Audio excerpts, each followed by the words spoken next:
Good morning, everybody, and you're all very welcome to this workshop that is being given by Mr. Ted Corcoran. I have heard this presentation before, and I know you will find it educational, entertaining, and will inspire you to write your next speech and to take on board the tips that Ted will give you. Ted is a native of County Kerry and a Toastmaster for 32 and a bit years. Ted attained the wonderful position of International President in the year 2003 and 2004. Ted is a member of Fingal and Swords and is an inspirational leader, mentor and friend to many who know him. I am honoured and delighted to introduce Mr. Ted Corcoran.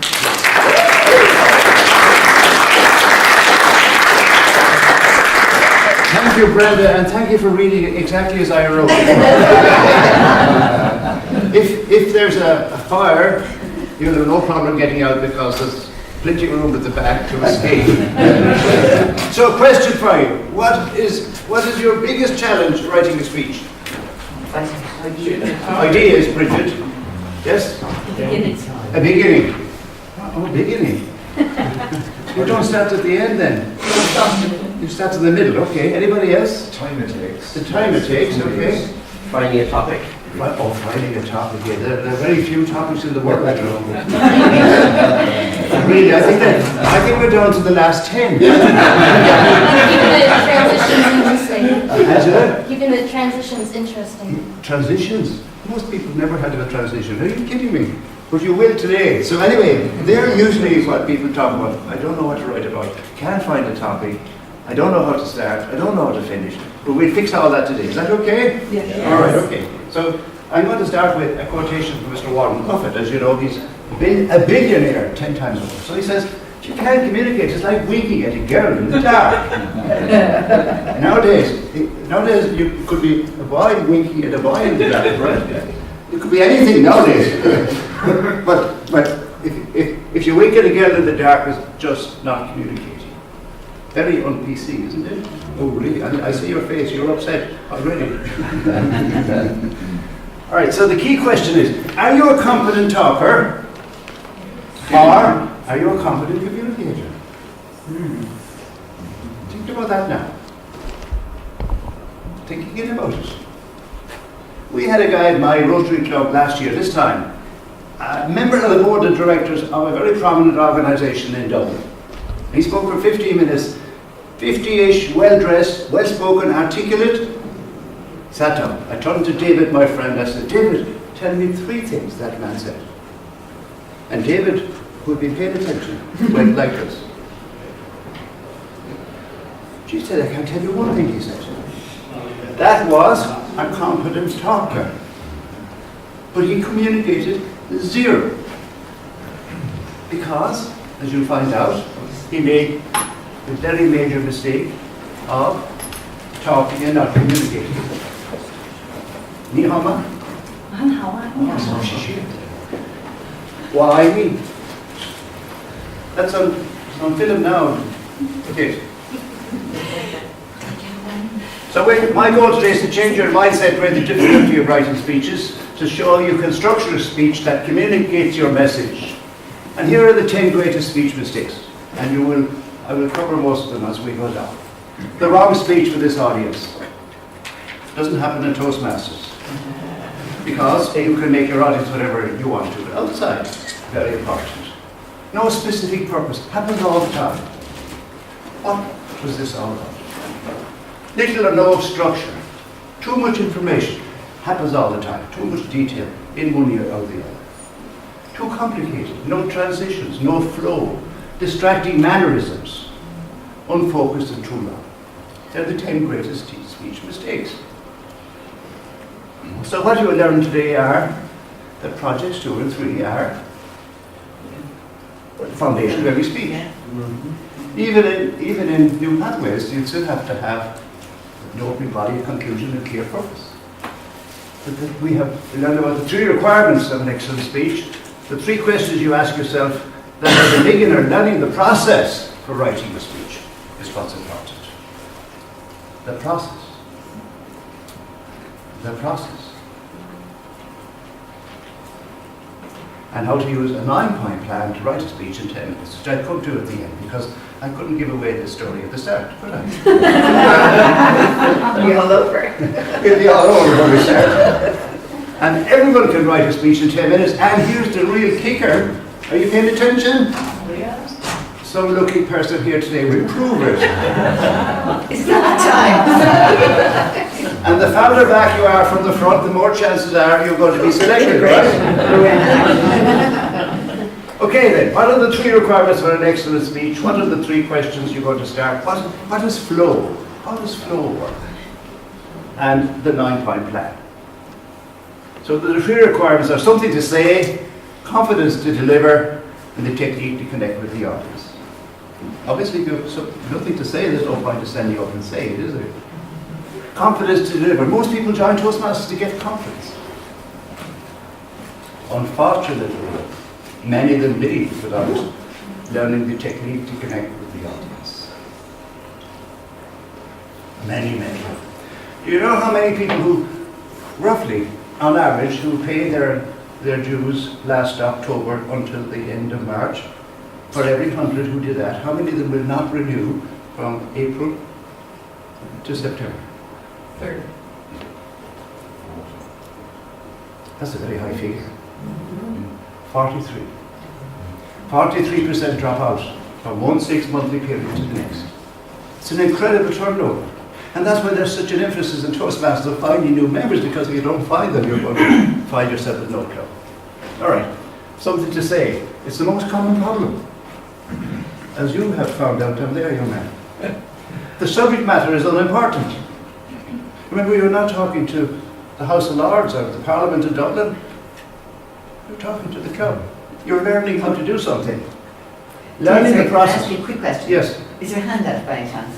No, not about that, but there is the 9-point plan. Okay, excellent. Your speech is not written to be broadcast or placed in libraries for future generations. Honestly.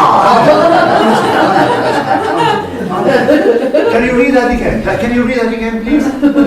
I was in a lovely town called Nanaimo. It's on Vancouver Island off the coast of British Columbia. 10 years ago this month, actually, May 2008. At the banquet, I'm sitting at the banquet, and there's a lady beside me, and as I'm always short of words with people, especially strange ladies, right? You notice? Yes, you notice. I said, how long are you a Toastmaster? Oh, she said 3 years. 3 years. I said, oh, you're a DTM then? Oh, no, she says, I've only done 3 speeches. I said, and I've done this act, which apparently I can do. No. Yeah. I was totally surprised and shocked. I said, what's keeping you? Oh, she said, I can't find anything important enough to write a speech about. Oh, I said, that's it. Oh, okay. So when you do find that important subject, and you do find the time to write it, and you come to your club, will the local television station go to record it? Oh, no, she says, why would they do that? So I said, when it's finished, will it be taken down to the local library for generations in future to be able to read your speech? She says, no, why would they do that? Then I said, why does it have to be about something important? Is that the response you got from one? Well. Do you see that bend in his cheek?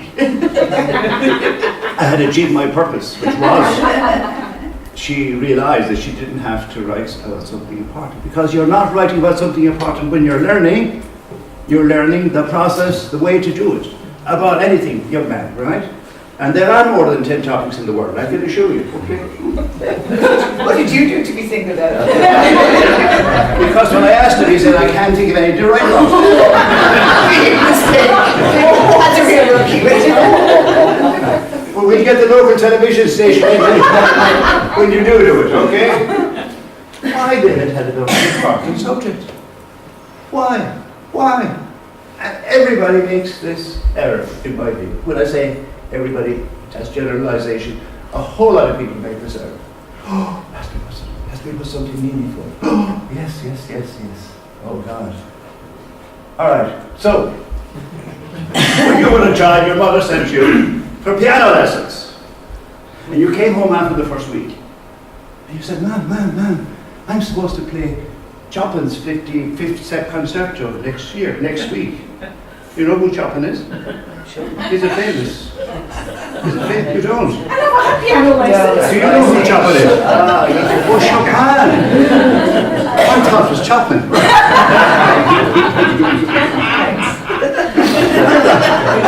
We're correcting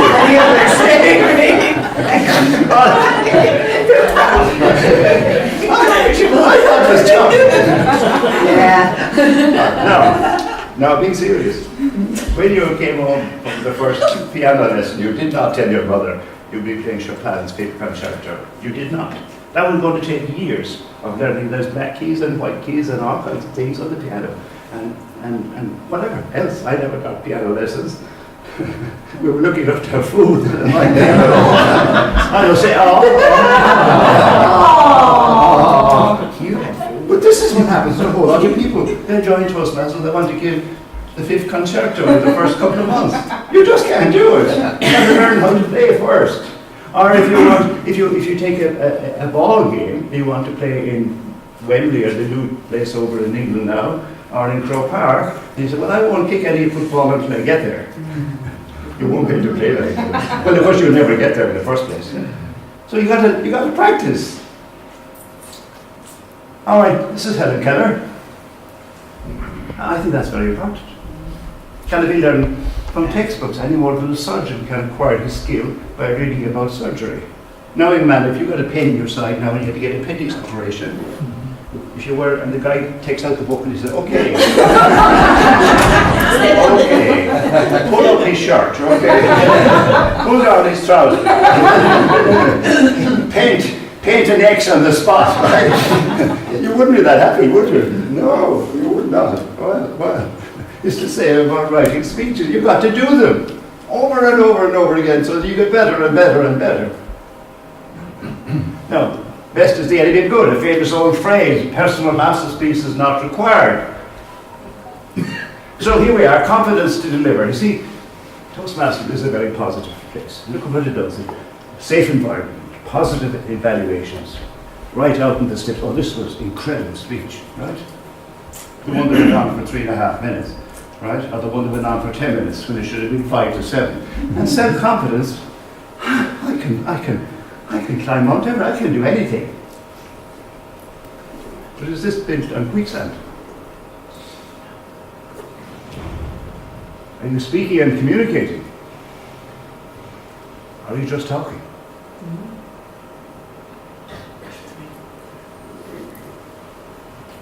There's dead silence.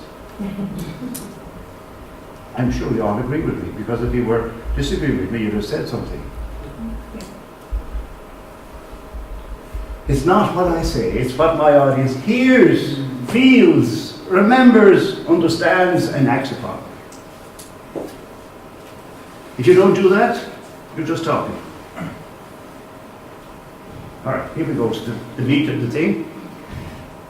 That's a house. It's actually the Louvre in Paris. Well, I think it's like the Louvre in Paris.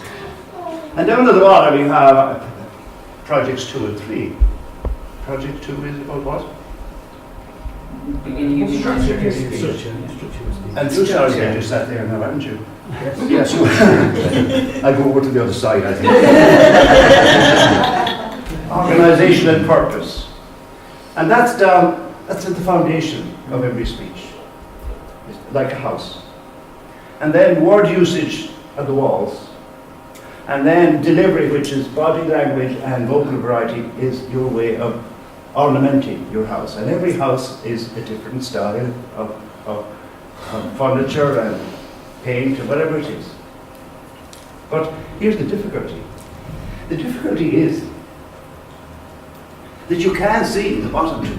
You can't see them. You can hear the words, if they're nice or they're not.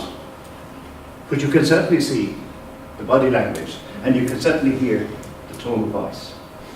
So when you hear an evaluation, somebody will say, Well, if you didn't stand behind the lectern, and maybe the next time you won't use words, and you kept putting your hand in your pocket, right?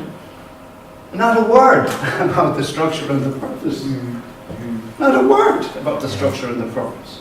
The structure and the purpose is what carries every speech there at the bottom. Carries every speech, but is hidden underground. Any questions about that? Because this is an important little piece to get. Laura, you're thinking. Well, when you say word using, do you mean the selection of words you choose? Yes. Yes, and most of us who are educated have excellent and acceptable vocabulary. Obviously, if you have metaphors and similes and all those things, that adds a bit to it. But you will be able to give a speech any day with the vocabulary that you have, that makes sense to the population. And you will have a body language that will be fine. It won't be, whatever, but it'll be fine. And your voice, most of us, okay. Sometimes we can be better. Okay. But we're fine. But if you haven't got the bottom, you're building a house on no foundation. Okay. I think I'll take off my jacket. This is quite stressful. When you have an audience that just looks at you. And then that man in the back keeps looking at his watch. All right, 3 famous speakers. You recognize them all? Yeah. What were they famous about? Why were they famous? Memorable. They were memorable because of, well, what they did, but what they said. So there's Mr. Martin Luther King, Dr. Martin Luther King. That famous speech, I Have a Dream. He set out his dreams, and he said, we can do it. And he said, this is what done looks like. I have a dream that one day my 4 little children will live in a nation where they will be judged not by the colour of their skin, but by the content of their character. And then he said, this is the faith, we go back to the start of it. We'll be able to hew out of the mountain of despair a stone of hope. With this faith, we will be able to work together, struggle together, grow together, go to jail together, stand up for freedom together, knowing that we will be free one day. And then he paints a picture of freedom from every mountain. Let freedom ring from the mighty mountains of New York. And he goes all around the country. He goes back to every hill and molehill in Mississippi. And when we let freedom ring, when we let it ring from every village and every hamlet, from every state and every city, we'll be able to speed up that day when all of God's children, black men and white men, Jews and Gentiles, Protestants and Catholics, will be able to join hands and sing in the words of the old Negro spiritual, free at last, thank God Almighty, we're free at last. Now, did he encapture emotion Yes. and vision and struggle and delivery, and we're going to get to the promised land? That's a speech. Mr. Obama was very good at his speeches on several occasions. And of course, our own friend John F. Kennedy, who was Daniel, he was born up the road here in County Wexford. Not he wasn't, his grandfather was. And he had a wonderful way with words. In his inauguration, he said, let every nation know whether their wishes are well or ill, will pay any price, bear any burden, face any hardship, help any friend, oppose any foe, to ensure the survival and the success of liberty. See how I put the words together. No big long sentences. Wonderful speakers. And you could be like that one day. You can, but it takes practice. What did Darren say? He says, you see, he says it doesn't matter what we actually say on the stage. The only thing that matters is what people leave and what they do to. Our words may be brilliant, but if the intention behind them or the delivery of these words is not congruent, our words may fall on deaf ears. We've all heard speeches that at the end of the day you say, what was that about? Have you ever done this? I bet you have. The last thing you want your audience to think while you're speaking is the equivalent to. Have we-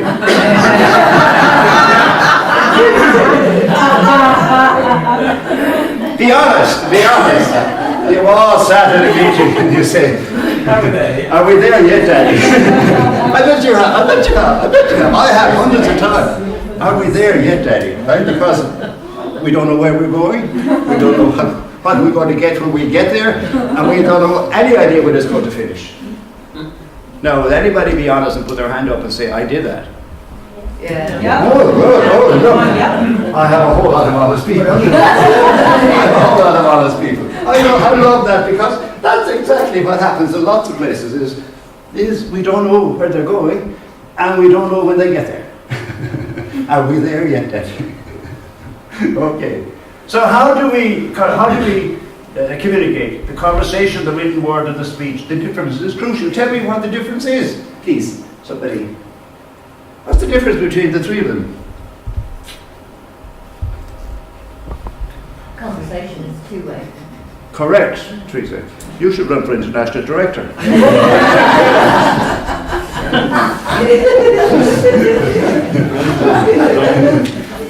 And what about the written word? It's silent. What about the written word? Silent. Hmm? It's silent. Yes, it is. And? No participation. Different structure. Lonely. Yeah. There's no body language. Yeah, you Yeah. read back over it.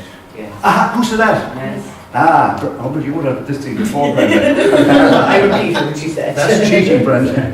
That's cheating, Brenda. You can go back over it as many times as you want. Yeah, that makes a big difference, you're right. In a conversation, you can keep asking questions and you fully understand. There's no limit. But in a speech, how many chances do you get? And if you don't take that chance, what happens? You're welcome to Can that work, right? I'm from Glasgow, we can.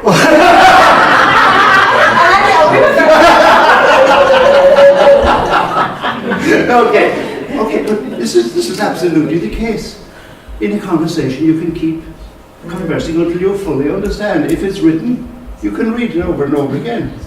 But in a speech, if the audience doesn't get it, they don't get it, and your speech, it goes off somewhere into the universe. Yeah. I don't know where it finishes on, Mars or something, but it's never seen again anyway, right?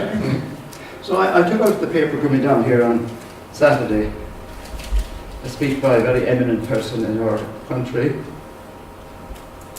and he says, to give a lie to the idea that in its conception the European project was simply and exclusively about capitals and markets, it's essential to recognise that the founding treaty of the European Union, while some might wish it were so, was far from being a neoliberal character. The Union, properly interpreted, was not envisaged to consecrate private profit over public purpose. Rather Are we there than... yet? Are we there yet?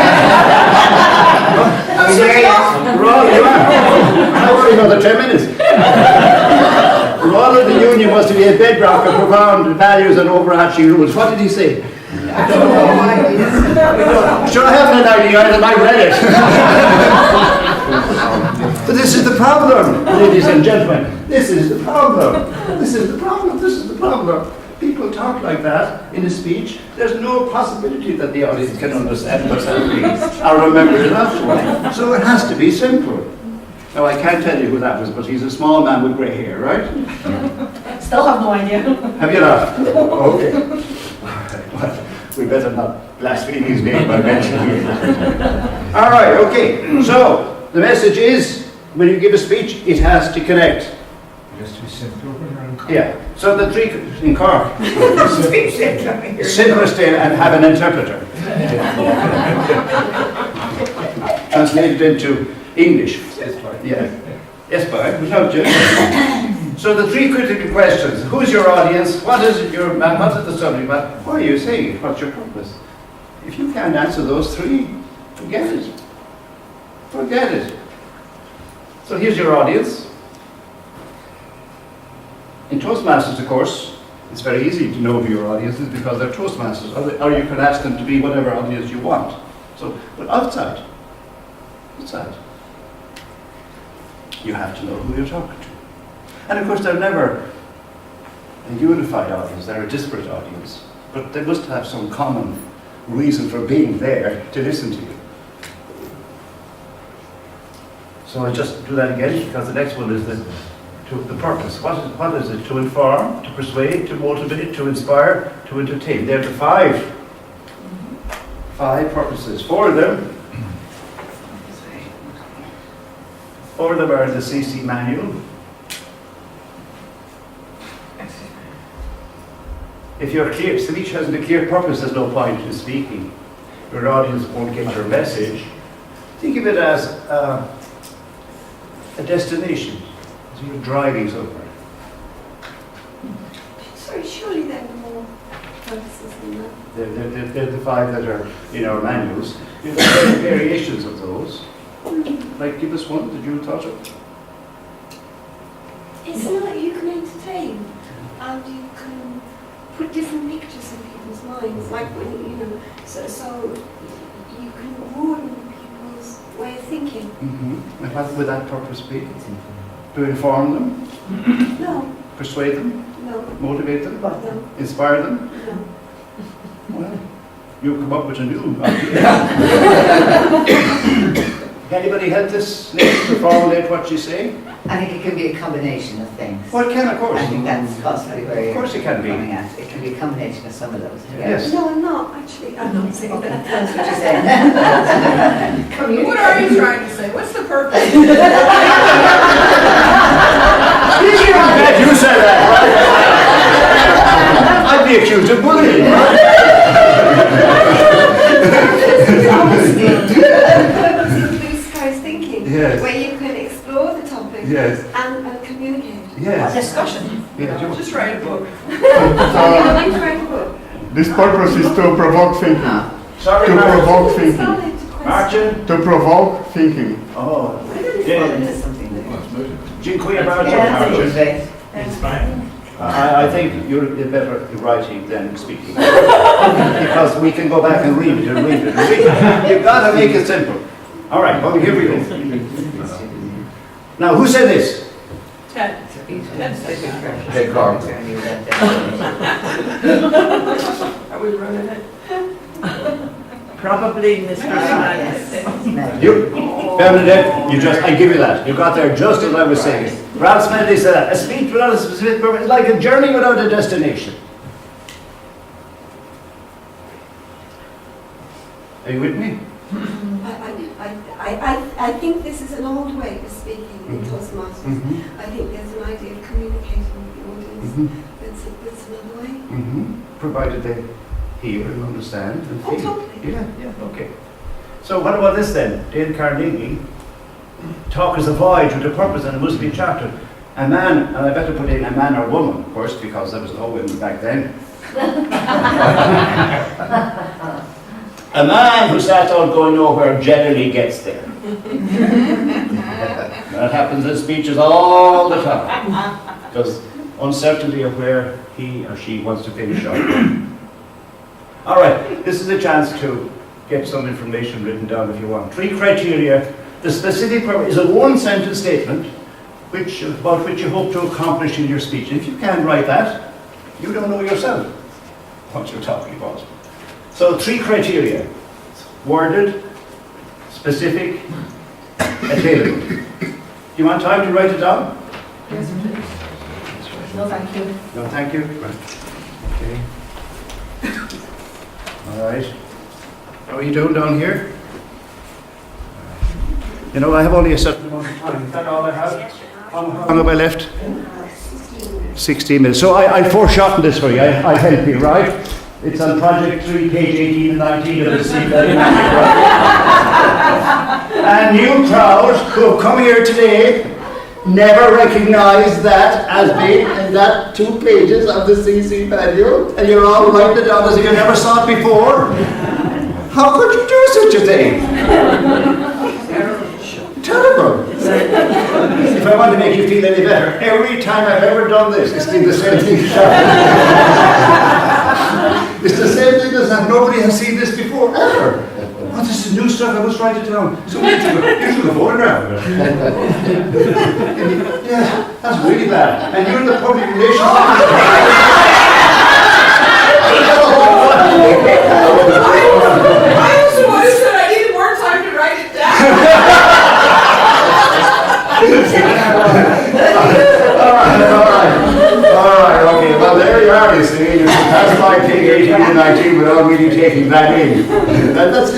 By the way, there's been a word or a comma changed in that that's not on the page of the CC manual. The old one is on page 18, the new one I think is page 19. But that's it, exactly.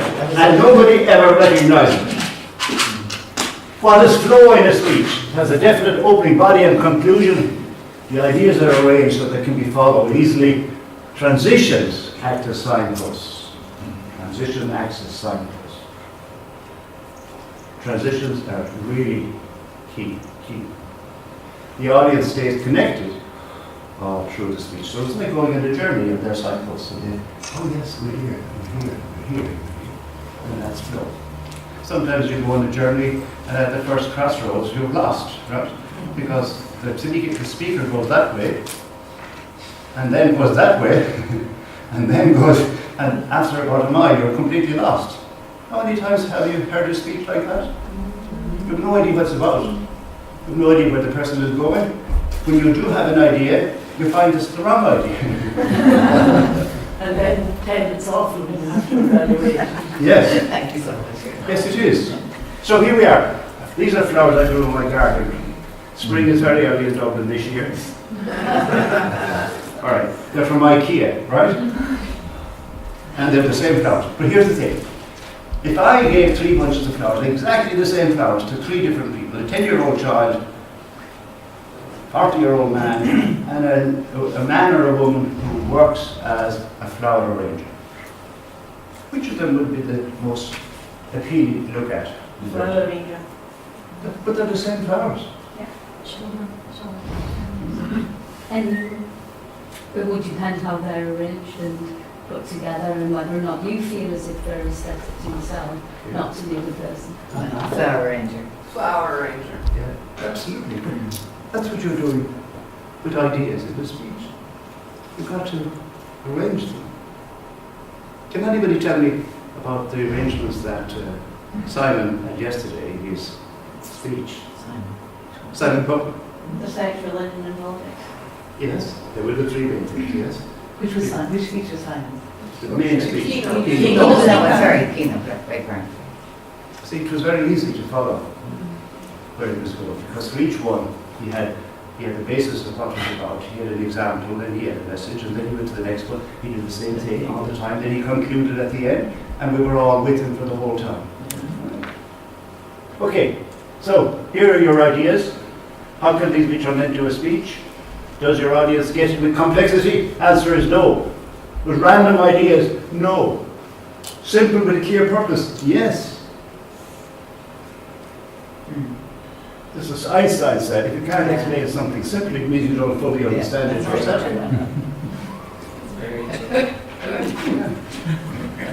Our nuclear scientist here, Daniel, is agreeing with that. Are you, Daniel? Are you a nuclear scientist?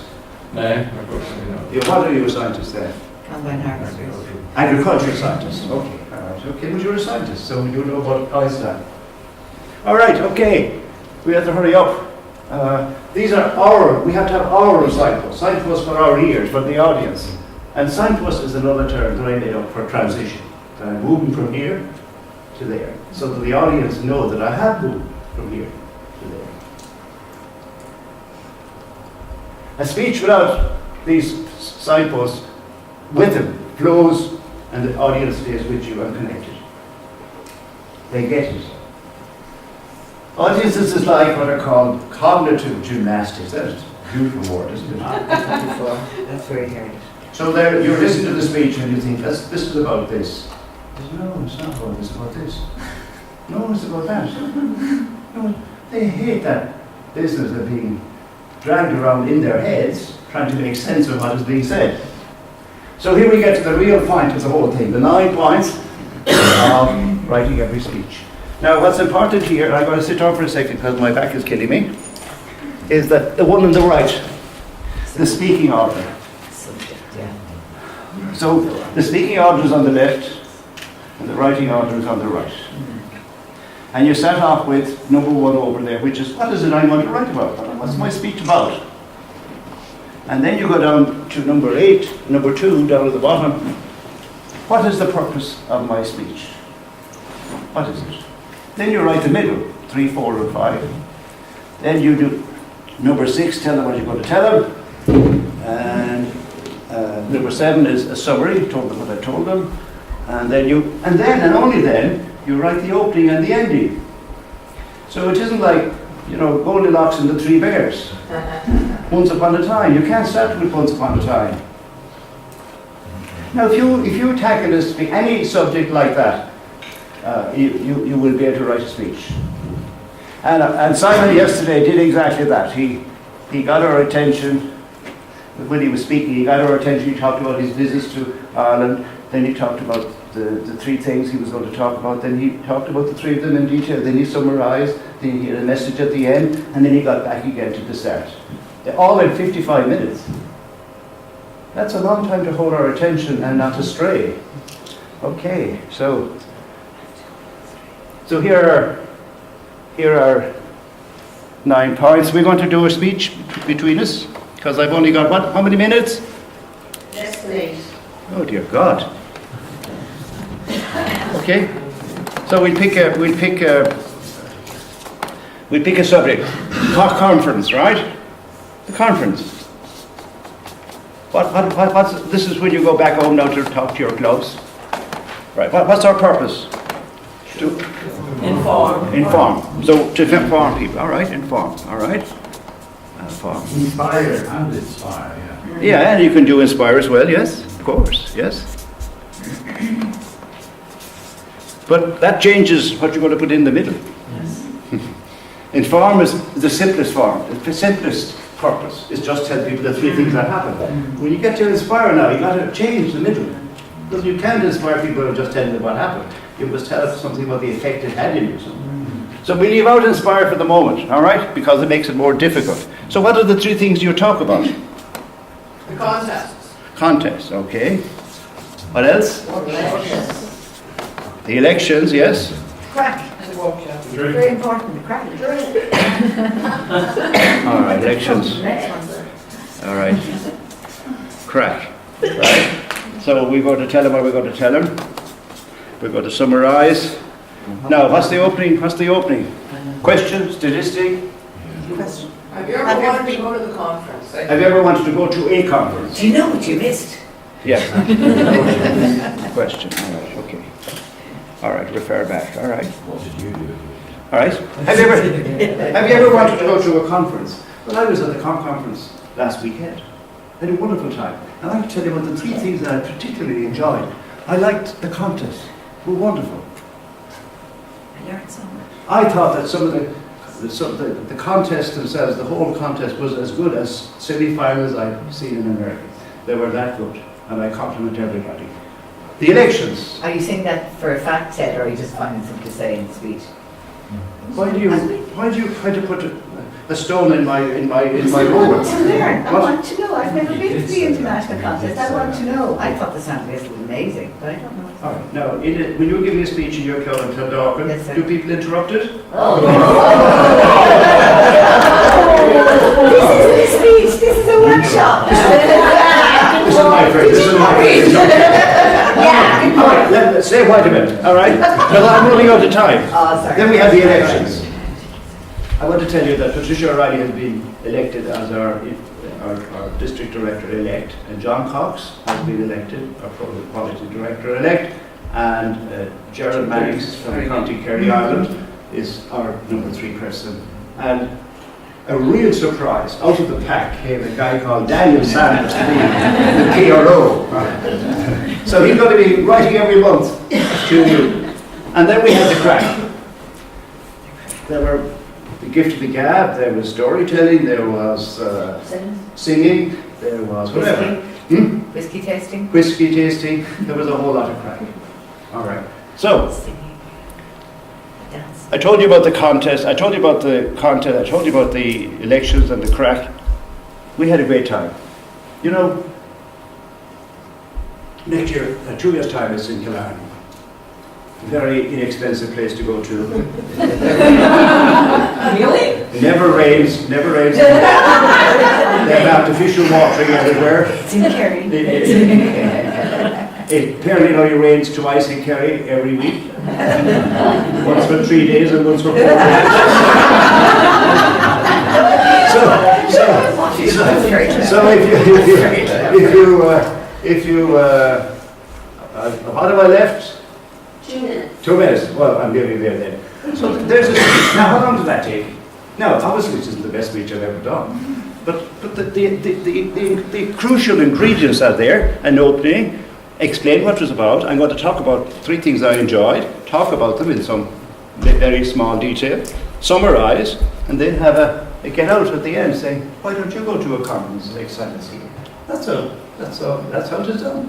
There's no more esoteric than that, really. It's all about, you see, you decide the what, then you decide the why, then you have the 3 parts of the speech, 3 facts. It could be what, where, and when. It could be past, present, future. It could be problem, cause, or solution. They could be in the middle, 3, 4, 5, 6. I tell them what you're going to tell them. These are signposts, so they know what's coming. They're anticipating what's coming.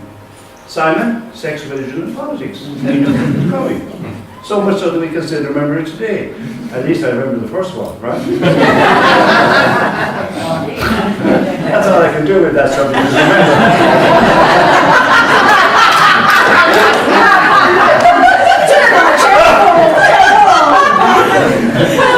Sunday morning tea. I'm not running for election for anything yet, so I'm going to hell the whole lot of you, right?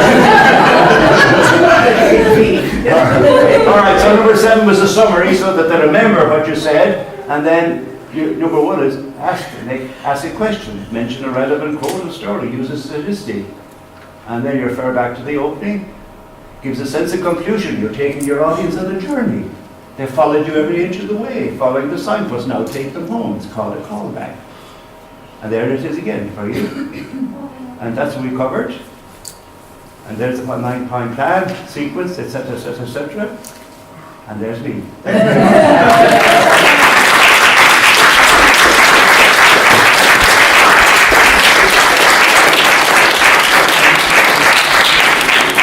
think I had more time, but there you are. Yeah. But thank you for coming. I appreciate you getting out of your bed early to come and be here. So, Brenda, you close the proceedings?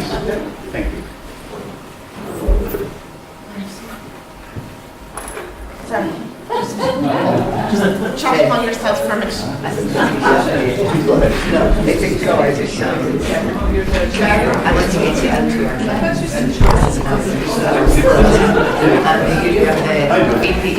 that wonderful? Yes. Did I tell you you'd be entertained? Yes. Did I tell you you'd be educated? Yes. And are you inspired to go Absolutely. and write your next book? Ted, thank you very much. That was wonderful. And on behalf of the conference team, I'd like to present you with this memento of Cork. Thank you very much.